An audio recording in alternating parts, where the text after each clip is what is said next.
આગળ વાત કરીએ અમદાવાદમાં રમાયેલા FC under Asia cup qualifier 2026ના ગ્રુપ ડીના મહત્વના મુકાબલામાં ભારતે ઈરાનને 2-1થી હરાવ્યું।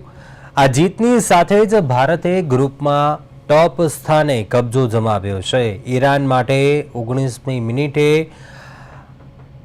અમીરુજા વાલીપુરે ગોલ કર્યો હતો અને શરૂઆતમાં 1-0ની લીડ મેળવી હતી, પરંતુ ભારતે પાછું આવીને સ્કોર 2-1થી બદલી જીત નોંધાવી। ભારત અને ઈરાન બંનેના 7-7 પોઈન્ટ છે, પરંતુ હેડ ટુ હેડમાં ભારત આગળ છે અને આ જીતથી ભારતે સાઉદી અરેબિયા સામેના ક્વોલિફાયર માટે સ્થાન પકડી લીધું છે। એકા અરેના ટ્રાન્સસ્ટેડિયા સ્ટેડિયમમાં પ્રેક્ષકોની ભારે હાજરી રહી હતી, જેમાં ભારતીય ટીમના ઉત્સાહભર્યા પ્રદર્શનને જોઈને લોકો પણ ઉત્સાહિત થયા હતા।